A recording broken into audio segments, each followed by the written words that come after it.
Welcome to the Real News Network. I'm Jessica Devereaux in Baltimore. We all remember the 2008 financial crash, but now the first big bank since that meltdown has been charged with a criminal offense. Swiss bank Credit Suisse pleaded guilty to assisting clients with evading taxes. They will have to pay a fine of $2.6 billion to settle the case. Now joining us to dig deeper into this story is our guest, James Henry. He's a leading economist, attorney, and investigative journalist who is a regular contributor to The Real News. Thanks for joining us, James. You're quite welcome. So, James, this is really big news. I mean, a lot of people are buzzing about this, but let's lay out the key points that you make. Number one being Credit Suisse's fine is equal to 1/4 of their earnings. $2.6 billion sounds like a lot of money, but can you put that in perspective for us? Yeah, I think, the fact that it's just 3 months of their earnings, this is a bank with 45,000 employees. It has about $1.4 trillion of client assets under management. Its own assets are about $1 trillion. Second largest Swiss bank. It's been around forever. And it's been engaged in these kinds of practices forever, involving helping wealthy Americans and wealthy people from all over the planet put their money in Switzerland tax-free. They set up special teams for this. They came, in the case of the U.S., to roaming around to art conventions and cultivating wealthy people. And they accumulated at least 22,000 clients. So this has been going on and been very lucrative activity for the bank. In that context, this $2.6 billion fine is not a huge number. I mean, just yesterday there was a divorce settlement in Swiss courts between a Russian oligarch and his wife, and she had to settle for $4.5 billion. So this is the kind of perspective we need. There's an awful lot of wealth on the planet. This is a huge financial institution. And as the current CEO said after this settlement was announced, this will have a trivial or minor impact on our performance. All right, let's move on to the next point. Credit Suisse gets to keep their bank license. What's going on here? Well, everybody expected that if they were actually required to plead guilty, that this would actually make a difference. But the whole point of that was if they had to plead guilty, if you were a financial institution that pled guilty to a felony in Switzerland, you would probably lose your license almost automatically. And for a while there was talk about the New York Department of Financial Services coming in and actually questioning whether Credit Suisse would be allowed to continue to function, because New York is such an important market for them to have access to. That was a lot of leverage, but at the end of the day, they got the Federal Reserve and the New York Department of Finance under a guy named Losky to agree not to remove Credit Suisse's license here. They do have a monitoring program for a couple of years, but it's not clear what that amounts to. So that was another major fail of this settlement agreement, is that there was, the plea bargain actually didn't have any teeth. But I think in many ways the other two aspects of this, which are disturbing, are even more interesting. Well, let's move on to the third point then and talk about Credit Suisse's leadership remaining. Who's actually staying on board? Well, both the current chairman of the board, who's been there for some time, and the American CEO, Bradley Dugan, who really runs the place. He's been a Credit Suisse employee for about 25 years, first at First Boston, and then he became CEO in 2007.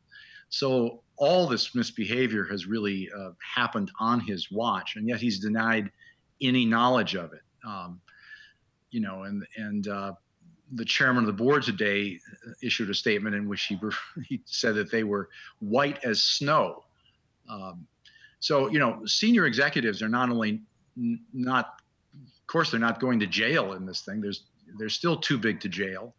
But they're both keeping their jobs, and their stock options today are more valuable than ever. They're going up. Today was a great day on the stock market for Credit Suisse. It appreciated at 1.4% in market cap. So, it almost paid back about half of the fine, just today's stock market increase. Wow. You also mentioned that the deal protects Swiss bank secrecy. Can you give us some real examples of how Swiss bank secrecy even works? Well, traditionally, if you have your accounts in the Swiss bank, they are reluctant to cooperate with what's called ordinary tax evasion inquiries. They do provide on a kind of case by case basis. If the Justice Department comes and says we have a big drug dealer from Mexico who's got his accounts here, and they meet the standards of proof, they will release information about that fellow's accounts. But if the charge is just involving, sort of run-of-the-mill tax evasion, that isn't really a crime under Swiss law, and they don't cooperate. Now, there's a Swiss tax treaty that's been before the Senate for some time. It's now being,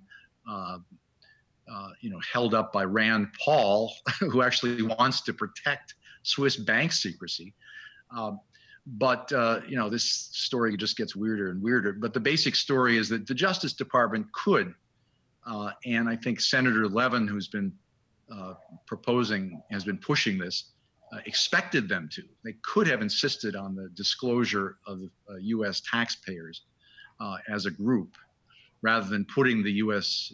Department of Justice through the arduous process of requesting on a case-by-case basis.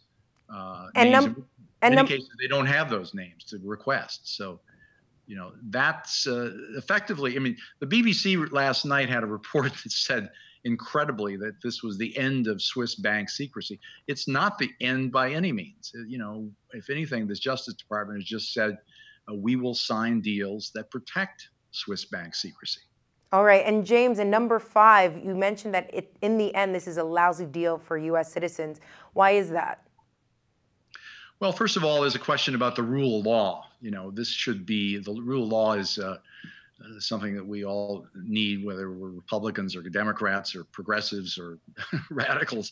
And this basically, I think, sets up a situation in which, wealthy institutions, influential institutions with lots of lobbyists and jobs to offer to, previous members of the Obama administration, they're able to get off very light touch in this situation. Up here in New York, we have this case of Ms. McMillan, who's just been sentenced for being involved in the Occupy protest and, getting in a scuffle with a cop to, a felony for, she has to serve 3 months in jail, and she have 5 years of probation. So there's just this dichotomy between, kind of the rest of us and this ruling elite. If you look behind the covers here, you find that the influence within the Obama administration of the Swiss banking industry is just incredible. And, Holder not only is the guy who gave the pardon to Mark Rich. I mean, he basically signed off on the pardon for Mark Rich back in 2000 under Clinton, when he was Assistant Attorney General.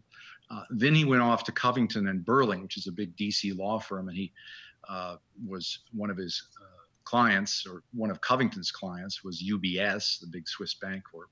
He had to recuse himself from that case when he became Obama's Attorney General. And then, his chief legal counsel at the IRS, William Wilkins, used to be a partner at Wilmer Hale, another big DC law firm, and he was actually a registered foreign representative for the Swiss Bank Corp back in the 1990s, for the Swiss Banking Association, excuse me. And you also have a U.S. Treasury Secretary who was running Citibank's Global Wealth Management department back in 2006, 2007. So, the top of the pie may be Robert Wolf, who was a big fundraiser for Obama in 2008. He was also in charge of UBS North America. They're golfing buddies. So, the pervasive kind of presence of the Swiss lobby within the administration, I think, at the very least, these people are not on the take. I think the way to think about it is that these are people that they understand. They play golf with them. They talk to them all the time. They speak the same language.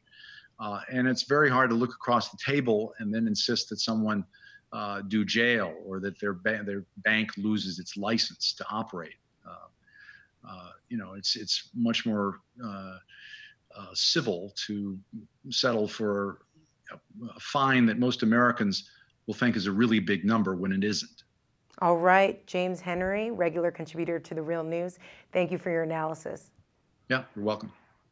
And thank you for joining us on The Real News Network.